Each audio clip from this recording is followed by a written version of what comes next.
Hi there, welcome back to Apatros Review. In this episode, Futuresport, directed by Ernest R. Dickerson in the year 1998. Hi there, welcome back to Apatros Review, your guide to the wild world of science fiction, action, horror cinema, with me, your host, Milos Ipka. If you want to spell my name, just click the channel name. Now, in this episode, we look at a 1998 telepic called Futuresport, which was directed by Ernest R. Dickerson. Now, this film came out in the US on TV on the 1st of October 1998, and in the UK on May of 1999. I have no information where else, the release dates. It is a co-production between the US and Canada. Now, the DVD that you see here, review DVD, is from Umbrella Entertainment. It's actually a reissue of the film. The original was released with Columbia TriStar. Now, ever since his career making turn as Clark Kent, aka Superman, in the cult 1990s TV show Lois and Clark, The New Adventures of Superman, I used to watch that show pretty religiously in the 1990s. Actor Dean Cain has had his career pretty much screwed by the Superman curse.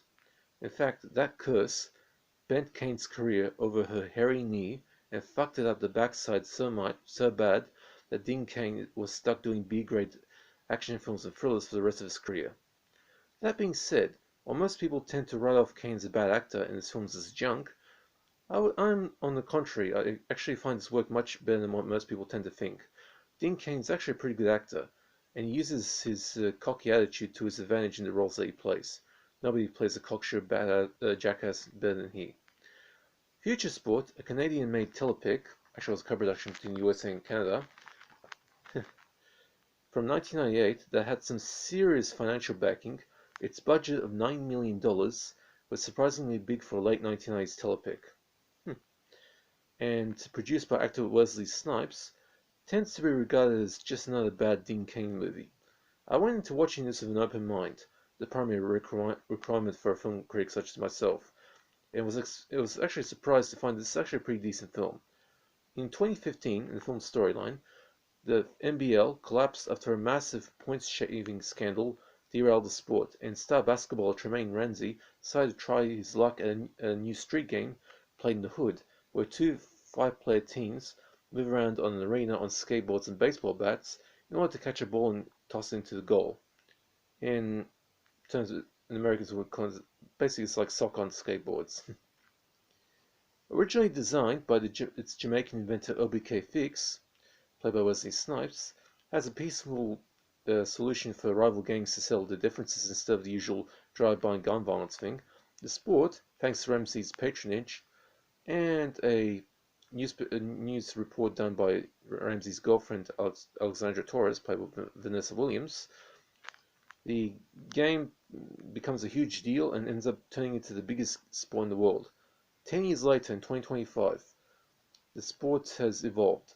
The players use hoverboards, and the ball has a built-in electrical supply, so that any player who holds the ball for more than 5 seconds gets the kind of buzz that you get if you stick a fork into an electrical outlet. Of course, players who deliberately hold on to the ball too long are referred to as riding the lightning. Never mind that phrase was originally meant to refer to death row convicts who get executed by electric chair, but oh well. But the rules pretty much remain the same.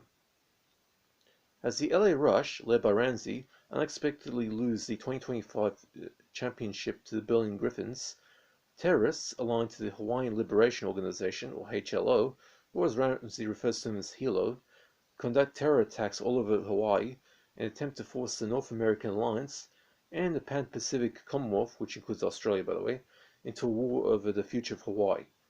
Faced with his approval stats going down and the war getting into a huge war, Ramsey decides to do the honorable thing that a star athlete can do and calls for the matter to be decided by a high-stakes winner-takes-all game of Futuresport. Yeah, that's what the game is called, Futuresport. That's the title. The winner gets to keep Hawaii. So the two factions, they pretty much recruit their teams, go into the game. The game is on. Although Hilo keeps doing their best to sabotage the game. I'm not a fan of sports-related films, and it's pretty damn obvious to anyone who knows their movie science fiction history that the Futuresport is a telepic remake or rip-off of the 1975 dystopian sci-fi film Rollerball, starring James Caan. A couple of weeks ago, I reviewed the pathetic remake of that John McTiernan did in 2002. But that being said, I was surprised at how I was surprised to find that the film, while the story is pretty simple in terms of plot mechanics. A star athlete loses a crucial game, gets put through the public ringer, decides to redeem himself and prevent a nasty war by playing a critical high-stakes game. Director Ernest Dickerson handles the story like a pro, and the unusually big budget for the production gives the film enough room to put in some impressive for the time late 1990s TV-grade CGI. For that time, the digital effects were pretty damn good, although by today's standards they are a little lacking. By the way, I actually rate effects based on the effectiveness at the time they came out. So I basically judge films, the effects based on how good they were when they came out. So, there are plenty of films out there that had good, awesome effects at the time, but now just look bad. But I don't see it that way. So,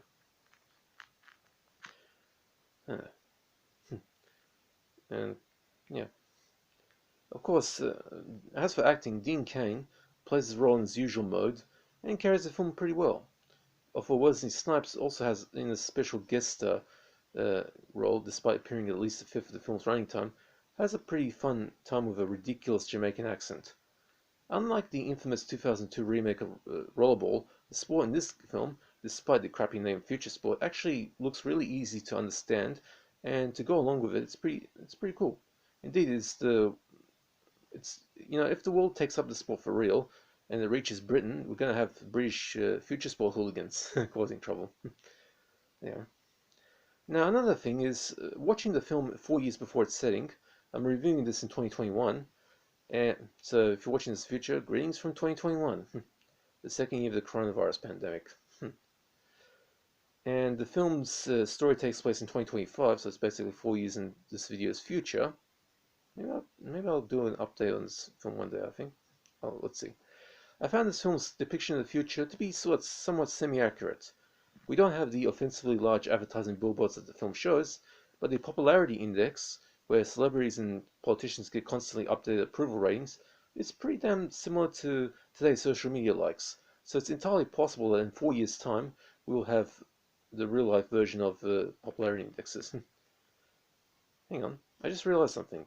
The Chinese Communist Party in China right now, they're doing something called the social credit ranking, which is where every citizen has a credit rating number, and it changes depending on every single thing they do. If you go to shops, buy a bottle of alcohol, your social credit ranking goes down. If you buy a box of nappies, it goes up. If you buy stuff that the Communist Party wants you to buy, it goes up. If you say something against the Communist Party, it goes down. The higher you score, the more perks you get. Your kids go to the best schools. You get to leave home, go on trips. If your credit ranking goes down, you're pretty much stuck at home, house arrest. Even your family members will be affected by your own score as well. That's just another way for the Communist Party to oppress their own citizens.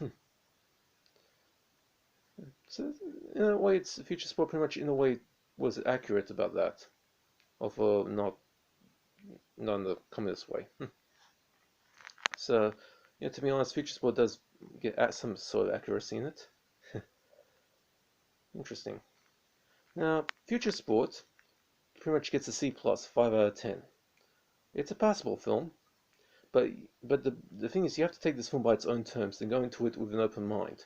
Otherwise, if you go into it with an opinion already formed, it's not going to impress you that much. Of course, like I said, the CGI effects today might seem a little lacking, but for its time, it was actually pretty top-notch TV-grade effects. I didn't see anything wrong with that. So it'll pretty much end up surprising you. Just remember the time that film was made and you'll be alright. Now for the gore. There's some violence, but there's no gore. Late 1990s TV production, remember that. Also, I should mention that the weapons, some of the pistols used in the film are time clock Berettas. Basically, modified Taurus PT-99 AF pistols, which were originally used in, the models were originally used in time cop back in the mid-90s, but found a way to be used in a lot of Canadian-made B-budget films. In fact, even Stargate TV show used some of those guns. It's interesting. You can tell apart because of the circular receiver at the front and the laser sight in the middle. Now, as for nudity, This is actually where things get interesting.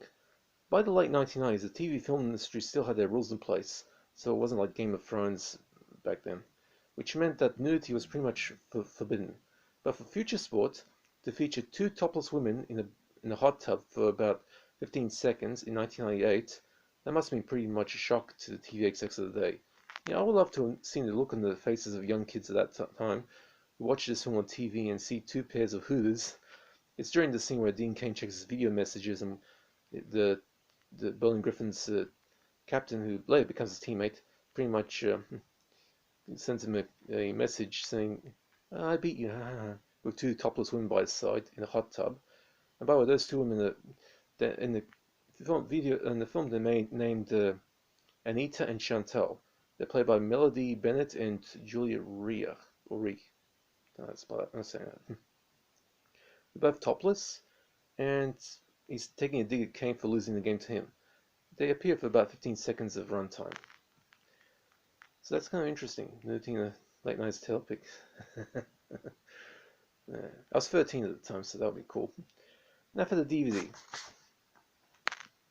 And by the way, it's in Australia it's rated M, which to put in American terms would be like a PG-15. That's pretty much the way they'll explain it to Americans. Same thing. The film was released in practically every region by Columbia TriStar Home Entertainment, but this review disc was reissued by Umbrella Entertainment sometime in the early 2010s as a skeleton disc. The DVD structure is why I actually have a term for this called the Glorified VHS Playback System, or GVPS. Basically, the DVD has no menu, and when you put the disc into play, it starts the warning, then the logo, then pretty much the film runs. After the film ends, the disc stops or reloops, depending on the disc. It's basically like an old school VHS tape, except the VHS tapes are just depending on the VCR, either stop or they rewind themselves. Actually, I've taped a few VHS tapes in my collection to DVD, so it's kind of, but much better quality.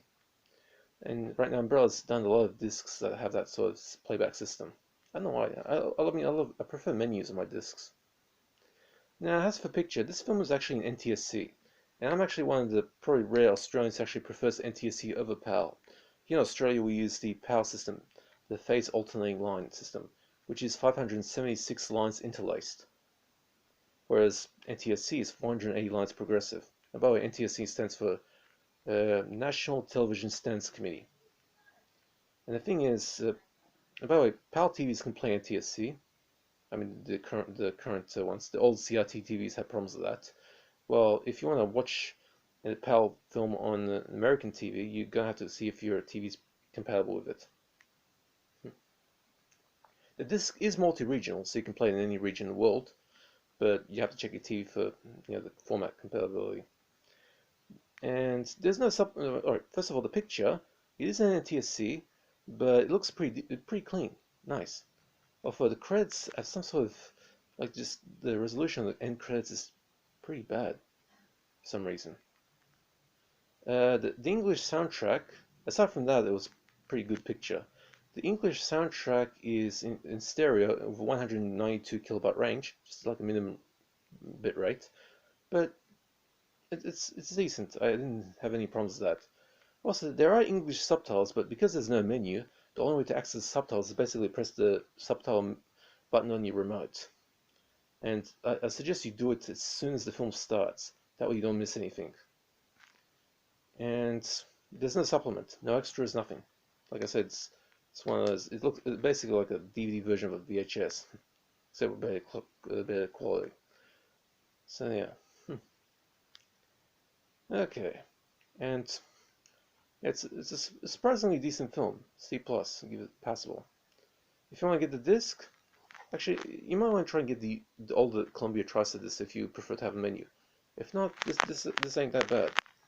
It's actually a pretty decent disc, except for the no menu part. It does have chapters, so you can skip between them if you want. Okay, hope you enjoyed that. Now, Futuresport gets a C+, 5 out of 10. It's passable. Now, I don't do requests, but if you want to have a particular film in my collection, just hit me up in the comment section.